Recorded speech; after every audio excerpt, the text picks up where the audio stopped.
A paz do nosso Senhor Jesus seja com todos vocês, meus irmãos. Meu nome é Maria Simões, eu tenho 44 anos e agora, no dia 16 de dezembro de 2011, eu completo 5 anos que tive um encontro com o Senhor Jesus que mudou totalmente a minha vida. Eu resolvi gravar esse vídeo para falar de um assunto que já não é tão novo, na internet. Nós temos vários vídeos no YouTube, alguns sites de outros irmãos que já foram acordados para a realidade, têm tratado deste assunto, mas eu nunca vi nenhuma mulher falando desse assunto, nenhuma mulher de Deus tratando desse assunto. E movido e tocado pelo Espírito Santo, eu resolvi falar e trazer a verdade para vocês sobre um assunto que é polêmico, porém é extremamente necessário que seja verdadeiramente abordado, e trata-se do dízimo. Dízimo que envolve não só a prática atual que as religiões estão fazendo, e aí envolve também o sentido da lei, e o sentido de o que vem a ser a igreja, porque são três coisas que hoje estão interligadas e estão sendo feitas totalmente contrário à palavra do Evangelho do Senhor Jesus Cristo. Lá na Antiga Aliança, em Deuteronômio, capítulo 14, do versículo 22 ao 29, parece até, irmãos, que esta página foi arrancada da Bíblia de alguns pregadores e alguns pastores, porque eu nunca vi ninguém pregar sobre Deuteronômio 14, principalmente dos versículos 22 a 29. Lá há uma descrição absolutamente clara do que é o dízimo, para que ele foi instituído, quem poderia receber esse dízimo, para quem ele era destinado e quando ele deveria ser feito e de que forma ele deveria ser feito. Tudo que eu vou trazer para os irmãos está embasado tão somente aqui, na palavra de Deus. Não há nada que eu venha falar que os irmãos não encontrem escritos na palavra de Deus. Tanto algumas passagens da Velha Aliança, como a maioria das passagens do Novo Testamento, da Nova Aliança, porque nós entendemos que vivemos pela graça e não mais pela lei. Bom, nesse capítulo 14 do livro de Deuteronômio, dos versículos 22 a 29, está escrito que o dízimo sempre foi alimento. O dízimo foi instituído por Deus para que fosse entregue aos levitas, ou seja, os descendentes da tribo de Levi, e tão somente os descendentes da tribo de Levi, as primícias dos seus rebanhos, das ovelhas, das vacas, e o melhor do grão, de qualquer grão que eles plantassem, para que os levitas, os estrangeiros, as viúvas e os órfãos tivessem como se manter. Então, o dízimo nunca foi dinheiro. Eu vou fazer algumas paradas para explicar algumas coisas de um assunto para o outro. Por exemplo, alguém pode agora estar falando, mas hoje nós não podemos ofertar alimentos, tem que ser dinheiro, porque dinheiro não existia naquela época. Existia sim.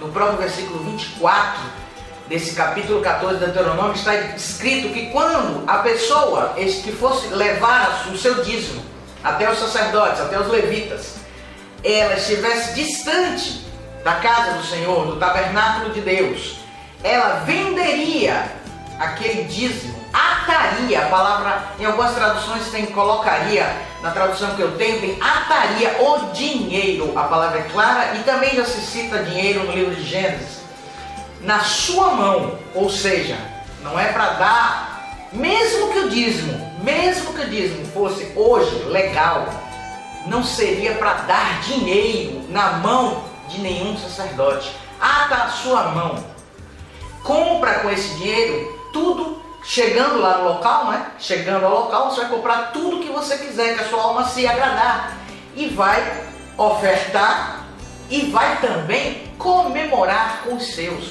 Porque o dízimo também tinha o objetivo de uma grande comemoração perante ao Senhor, com muita bebida, com muita comida, para agradecer ao Senhor a colheita maravilhosa, para agradecer ao Senhor a ampliação na quantidade do seu rebanho. né? Então o dízimo sempre foi dinheiro, porque o destino dele era ser comido. Perdão, sempre foi alimento. Nunca foi dinheiro. Nunca foi dinheiro. Bom, quem poderia receber esses dízimos? No livro de Levítico, capítulo 18, versículo 21, está lá bem claro. Os levitas. Ou seja, os descendentes da tribo de Levi, né? Que vieram lá das 12 tribos de Jacó. Os levitas foram separados. Por que eles foram separados e por que eles tinham esse direito? Porque eles não tiveram herança nenhuma. Quando foi feita a divisão da herança pelas tribos de Jacó, e Moisés fez a divisão das heranças, os levitas não tiveram nenhuma herança, eles não recebiam nada. Aliás, para ser um levita, que é um outro ledo engano, achar povo de Deus, que levita é tão somente aquela pessoa que canta, que toca, não é verdade. O levita, ele tem altas responsabilidades dentro de um ministério. Ele deve ser o responsável pelo zelo das pessoas, né, que estão envolvidas no ministério, por louvar e adorar o Senhor. Não é só, eu canto, eu toco, eu sou levita. Não. Eles têm que cuidar das coisas do Senhor. Hoje, na graça, as coisas do Senhor somos nós. Mas eu vou falar daqui a pouquinho de quem é a verdadeira igreja. Então, esses levitas, eles, para serem levitas, eles não poderiam ter nenhum bem. Não poderiam ter terra, não poderiam plantar, não poderiam ter animais. Eles deveriam ser apenas e tão somente sustentados pelo povo de Deus. De que forma? Através dos dízimos. Como? Sustentados em alimentos e vestes. E não mais do que isso. Eles não eram sustentados nos seus desejos pessoais, materiais, como nós vemos hoje. Mas daqui a pouquinho a gente vai falar disso também. Então, o dízimo que foi instituído pelo Senhor na antiga aliança, está no livro da lei, era um preceito cerimonial, uma lei que fazia parte das leis cerimoniais. Nunca foi dinheiro. Claro, isso está muito claro. Qualquer dúvida, vá ler Deuteronômio 14, do versículo 22 ao 29, Levítico 18, 21, e outras passagens também desse livro de Deuteronômio e Levítico vai deixar bem claro o que é o dízimo. O que é o dízimo. E nunca mudou. Não houve ordenança nenhuma do Senhor Jesus para se mudar isso. Não há uma sequer passagem no Evangelho de Cristo e nem nas cartas dos apóstolos que ordenem dar dízimo. Não há. Aliás, a palavra dízimo no Evangelho aparece 2 vezes apenas. E aparece para ser criticado pelo próprio Jesus. Não se deve dar dízimo, não se deve devolver dízimo, não se deve praticar esta lei cerimonial chamada dízimo. Por quê? Porque nós vivemos na graça, nós não vivemos mais pela lei. Eu acho muito engraçado que muitas denominações hoje, aliás, em sua grande maioria porque nós falamos hoje de 150 milhões de cristãos evangélicos declarados no último censo do IBGE. Então, 150 milhões, quando a gente vê que a maioria está frequentando denominações, a maioria está dizimando, é porque a maioria não conhece a verdade. Não conhece por 2 motivos. Primeiro, porque não busca do Senhor o verdadeiro conhecimento daquele único capaz de ensinar verdadeiramente, que é o Espírito Santo de Deus. Ele está disponível para quem quiser recebê-lo.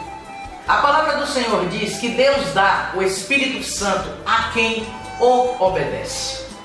Para ter o Espírito Santo de Deus lhe dirigindo, lhe ensinando, lhe direcionando, habitando em cada um de vocês, basta obedecer a Deus. Assim como Jesus falou, se querem ser meus discípulos, permaneçam na minha palavra. E aí conhecereis a verdade, e a verdade vos libertará. Não é somente um texto solto que dá a interpretação total e verdadeira do contexto. É o contrário. Nós temos que ler, no mínimo, todo o capítulo referente àquele versículo. Nós ouvimos em várias pregações: e conhecereis a verdade vos libertará. Creres no Senhor Jesus e será salvo tu e a tua família. Mas não se ensina esses homens que estão nos púlpitos, pastores, apóstolos, bispos, enfim, quais títulos queiram eles ostentar, eles não ensinam o texto completo, é apenas um contextozinho. Há um ditado que diz: contexto sem texto é motivo para pretexto. É uma brincadeira que há no meu evangelho. Mas é preciso que se ensine a verdade. E a verdade nos diz que nós, hoje, cristãos, fomos lavados, remidos pelo sangue de Jesus, que o aceitamos como Senhor e Salvador de nossas vidas, não devemos viver mais pela lei. Em Romanos 10,4 diz: o fim da lei é Cristo, para todos aqueles que nele creem. Existem outras citações que eu vou falar aqui rapidamente. Por exemplo, no livro de Gálatas, no capítulo 3:11, está bem claro, é evidente que pela lei ninguém, olha a palavra, ninguém será justificado diante de Deus, porque o justo viverá pela fé. Aí no próprio Gálatas, irmãos, leiam o livro de Gálatas, meditem no livro de Gálatas, peça ao Espírito Santo que abra os seus olhos e ouvidos espirituais para lerem, entenderem e ouvirem o que o Espírito fala no seu coração sobre o livro de Gálatas. Que o livro de Gálatas fala basicamente sobre a lei e a graça. E o porquê que não devemos mais viver nem praticar a lei. Porque a lei foi abolida quando Jesus Cristo morreu, quando o véu do templo foi rompido. A graça passou a ser o nosso motivo de vida. Tanto que a palavra diz que nós crescemos de graça em graça e não de lei em lei. A lei hoje praticada, que é apenas então somente dízimos, e eu não estou falando só das igrejas cristãs evangélicas, existe a igreja católica que pratica dízimo. Aliás, foi ela mesma que criou, né, esse ato religioso do dízimo na Idade Medieval. Porque a igreja primitiva, a igreja que Jesus Cristo fundou, nunca praticou dízimo. Eu acho muito engraçado como é que uma pessoa pode abrir a boca e dizer: eu sou cristã, eu sigo a Jesus Cristo, eu vivo a Jesus Cristo, eu não vivo mais, Cristo vive em mim. E teima em entender a palavra de Deus. Teima contra a palavra de Deus, prefere muitas vezes dar ouvido a homens do que a Deus, contrariando até o que Pedro disse. É mais importante para nós obedecermos a Deus ou a homens, quando a eles foi proibido fazerem qualquer coisa em nome de Jesus? Quando eles curaram o paralítico lá na porta do templo, eles foram proibidos. Chamaram os anciãos, os fariseus, os escribas, os doutores da lei, que hoje a gente pode fazer uma analogia com os grandes teólogos que usam as GIAs, né? Que são as ciências sociais, a sociologia, a psicologia, até alguns usam a hipnose, né? Para estar pregando o Evangelho de Cristo. Irmãos, cuidado, abra os olhos de vocês. O púlpito não é lugar para espetáculo, não é lugar para gritos desenfreados e manifestações histéricas. O púlpito é um lugar, ou qualquer lugar, onde se proponha verdadeiramente anunciar a palavra de Jesus Cristo. É uma coisa seríssima. Se esses pastores, esses líderes, esses bispos, esses apóstolos estão fazendo uma coisa errada, não façam vocês também o mesmo. Abram o olho, leiam a palavra, meditem na palavra, porque Jesus está voltando. E eu quero saber qual de vocês que está vendo esse vídeo que vai poder levantar a mão ou dizer em alto bom som para si mesmo: eu tenho certeza da minha salvação. Se Jesus voltar, eu subo, eu não fico aqui na terra.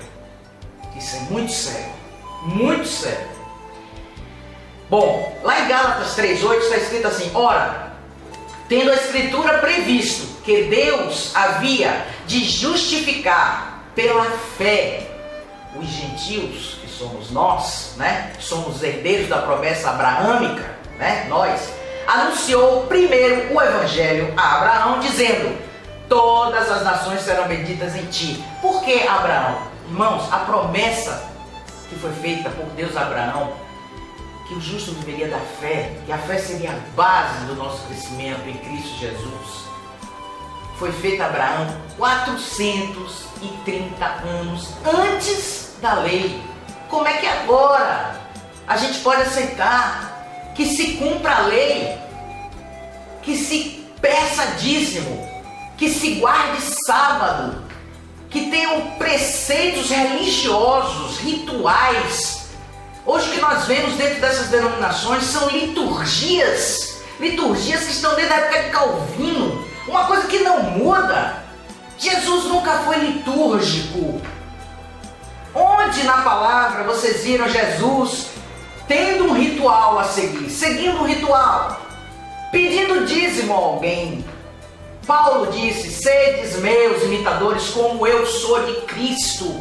Eu não conheço um irmão mais abençoado do que o irmão Paulo, o apóstolo Paulo. Ele sabe o preço que ele pagou para ele chegar ao nível espiritual que ele chegou. Ele era um assassino, um perseguidor, um matador de cristãos, mas se tornou um homem pleno e cheio do Espírito Santo. E como é que nós, irmãos, lemos as cartas do apóstolo Paulo e teimamos em não cumprir a palavra de Jesus? Jesus disse: se as minhas palavras estiverem em vós, verdadeiramente sereis meus discípulos e conhecereis a verdade, e a verdade vos libertará. Então, o Evangelho de Cristo está cheio de condicionais. Irmãos, pelo amor de Deus, parem de ouvir uma única frase da Bíblia, de um contexto bíblico, e ouvir todo o discurso que um pregador faz a partir de um único versículo. O Espírito Santo não faz isso, irmãos. O Espírito ensina completamente. Quando o Espírito Santo nos ensina, ele nos leva a vários textos completos. Ele vai testificando um texto, outro texto, outro texto e outro texto. Porque ele é o Espírito da verdade. Irmãos, abram os olhos, abram seus olhos, parem de teimar contra a palavra. Estão teimando contra a palavra. Muitos dirão: ah, irmã, mas como é que vamos manter a igreja se não dermos o dízimo? Aí vem uma pergunta simples: quem é a igreja? A igreja, por acaso, são essas denominações cheias de placas, de cadeiras confortáveis, de púlpitos que mais parecem hoje palcos, de ar-condicionado, com banheiros bons? Ou são denominações pequenas, em casas humildes, sem piso, com banheiro meia boca, como se diz? Nenhum nem outro, irmãos. A igreja somos nós. Nós somos a igreja. Jesus deixou isso bem claro. Lá em Atos 7,44 está escrito: Deus Altíssimo não habita em templos feitos por mãos de homens. Meu Deus, será que é tão difícil entender isso? Mas tem que a obra da igreja. A igreja é você, sou eu. O verdadeiro homem de Deus, o verdadeiro pastor, a verdadeira mulher de Deus, a verdadeira pastora deveria estar preocupada em ajudar, sim, as igrejas, nós. Sabe o que acontece, irmãos, quando vocês levantam das suas cadeiras, das suas denominações, porque ainda diz: eu vou para a minha igreja. Qual é a sua igreja? É a igreja de Cristo. Nós somos apenas membros de um corpo cuja cabeça é o Senhor Jesus. Quando você está sentado, que o pastor pede dízimo, você pega o envelope e coloca o seu dinheiro, levanta para colocar no gasofilácio, ou então fica sentado esperando passar a obreira para recolher o seu envelope. Às vezes do seu lado, irmão, tem um irmão ou uma irmã passando por necessidade, que está com a conta de luz atrasada, né? Que está precisando comprar um remédio e não tem recurso, às vezes está até passando fome, e você está dando o seu dízimo para a obra da igreja, enquanto a verdadeira igreja está sentada ao seu lado, respira, sua, chora, ri, ora, louva, adora. Quando os apóstolos foram presos, o apóstolo Pedro foi preso. A Bíblia fala que a igreja reunida orava por ele. Eram as paredes que oravam por Pedro. Jesus, quando voltar, ele vem buscar a denominação A, B, C, D, E, ou vem buscar a mim e a você?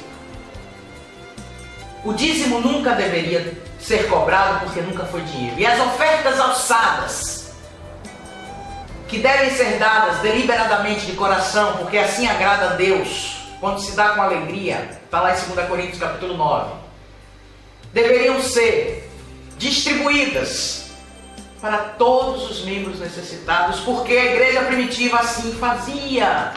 O que é que eles faziam? Vendiam seus herdades, suas fazendas, e colocavam dinheiro aos pés dos apóstolos, que dividiam igualitariamente, e ninguém tinha falta de nada, assim diz a palavra. O que aconteceu com Ananias e Safira?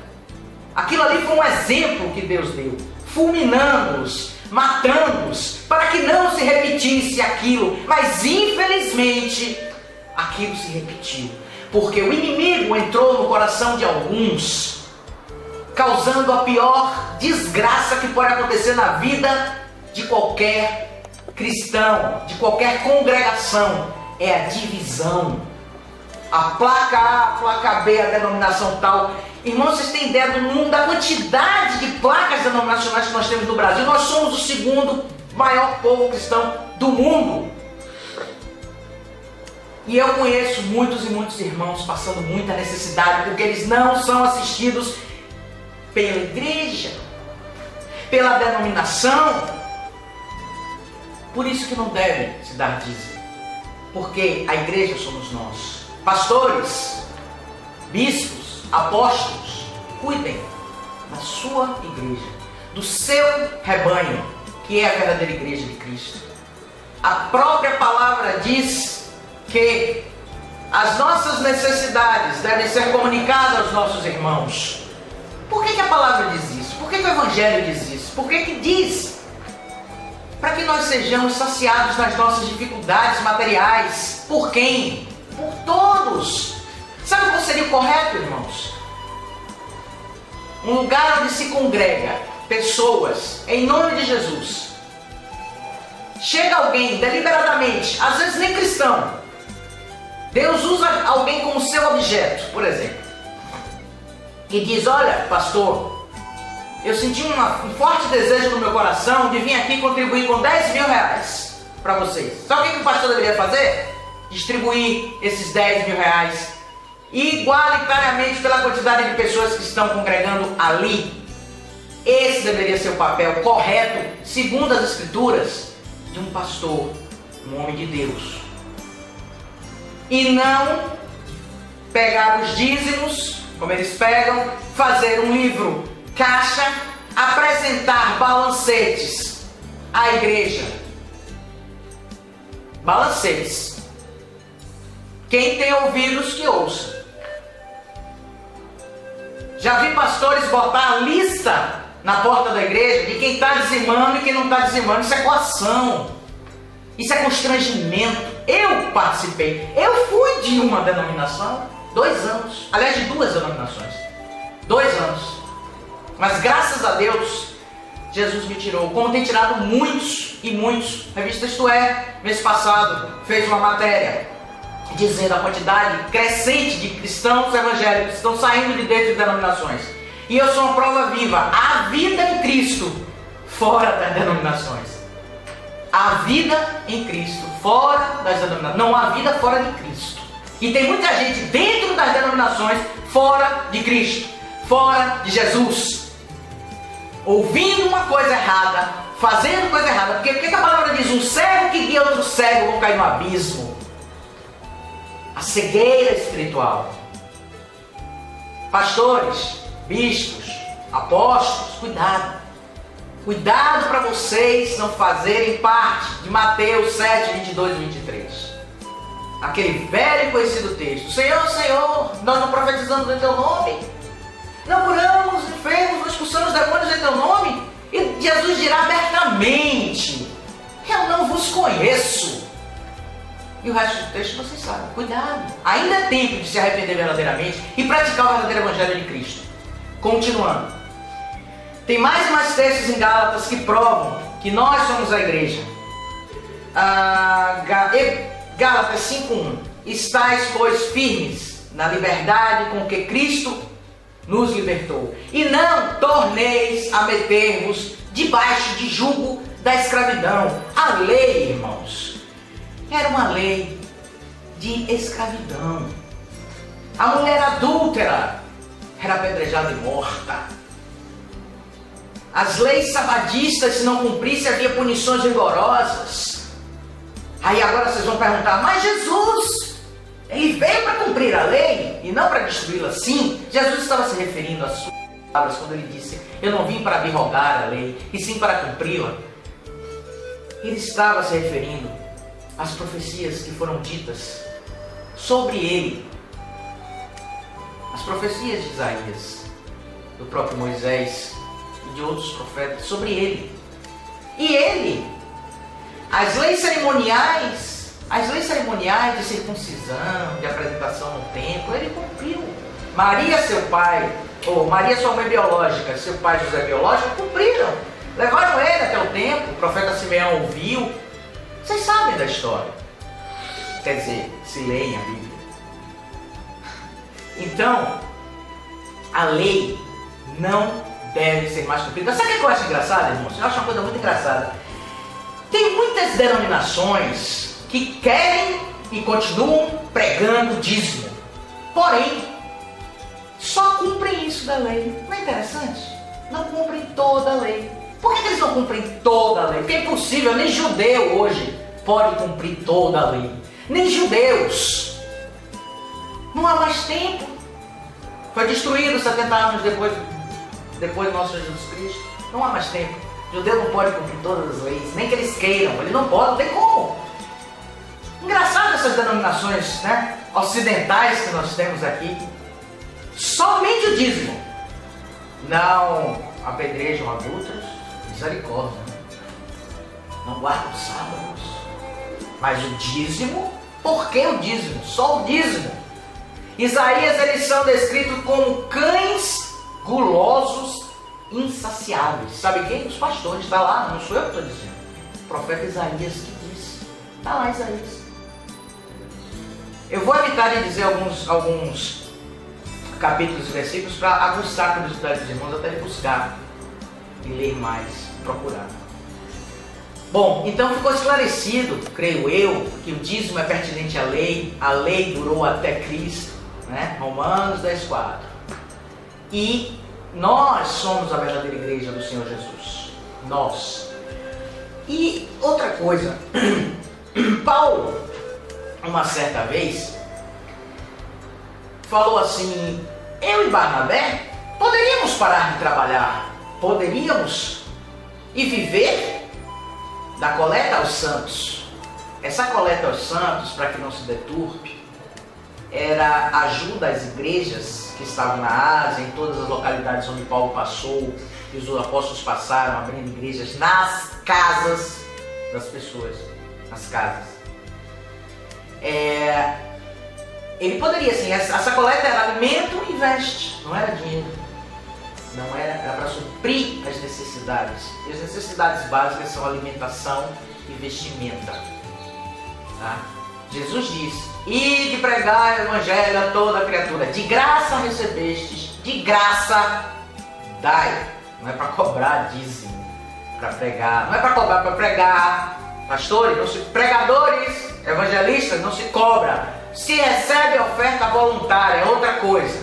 Deus toca no coração quando Ele quer abençoar. Ele mesmo providencia, Ele não precisa que ninguém peça. Não é para vender CD, não é para vender livro, não é, tá errado. Não é para cobrar, para adorar, fazer show. Porque quando é de Deus, Deus providencia tudo. O seu trabalho, o certo é cada um ter o seu trabalho secular para se sustentar e a sua família e fazer o trabalho do Senhor gratuitamente. Porque Jesus pagou o preço com sangue pela nossa salvação, agora tu vai cobrar para anunciar Cristo? Isso envergonha a gente, envergonha. se envergonha a mim, envergonha a outros, imagina o Senhor Jesus como uma envergonha, né? Essa coisa de show da fé, show! Fé, desde quando fé é descrita na Bíblia como show? Eu vou mostrar uma coisinha para os irmãos aqui, só para os irmãos terem uma noção. Revista Isto É, 14 de setembro de 2011. Creio que dá para ver aqui, né? O inferno da Bispa... Não sou eu que estou dizendo, hein? É a revista Isto É. O inferno da Bispa Sônia. Decadência da Igreja Renascer. 70% dos templos da Igreja Renascer estão sendo fechados porque não tem dinheiro para pagar aluguel. Glória a Jesus. Sabe o que é isso, irmãos? Vocês abrindo os olhos. Sabe o que é isso? Vocês parando de dar dízimo. Sabe o que é isso, irmãos? Vocês se preocupando em ajudarem uns aos outros, ao invés de estar dando seu dinheiro suado na mão de pessoas como estas, que andam com roupa de grife, com joias nos dedos, colares, brincos, joias valiosas, que tem um helicóptero avaliado em 2,5 milhões de reais, que tem uma mansão maravilhosa em São Paulo, né? Que tem carro blindado, seguranças em dupla, anda com seguranças. Para que andar com segurança, irmãos? Para que Jesus nunca andou com segurança? Está vendo aqui, irmãos? Olhem bem. Isso aqui vai acabar. Isso aqui vai acabar. Já está começando a ruir a mentira. Porque a palavra do Senhor diz que nada ficará oculto, tudo será revelado. Ele não quer mais falsos cristãos. Jesus está dando uma última oportunidade a mim, a você que está vendo esse vídeo e a todos aqueles que se arrependerem verdadeiramente e se posicionarem verdadeiramente em Cristo Jesus. Caso contrário, eles não vão conseguir. Jesus está pinçando a sua verdadeira igreja. Jesus está tirando de dentro das denominações aqueles que verdadeiramente são seus e querem ser dele. Não adianta. Não adianta, porque o povo está abrindo os olhos. O Senhor está abrindo os olhos do seu povo. Então, um recado que eu dou, um conselho sugerido a vocês, pastores, bispos, apóstolos, qualquer título, missionários, acordem. A palavra do Senhor diz que Deus dá o Espírito Santo a quem lhe obedece. Se vocês têm o Espírito Santo de Deus habitando em vocês, orem. Peçam ao Espírito Santo que lhes digam a verdade sobre o dízimo, a verdade sobre quem é a verdadeira igreja de Jesus, a verdade sobre a lei. E Ele vai dizer: arrependam-se, ainda há tempo, caso contrário, será muito tarde. Muito tarde.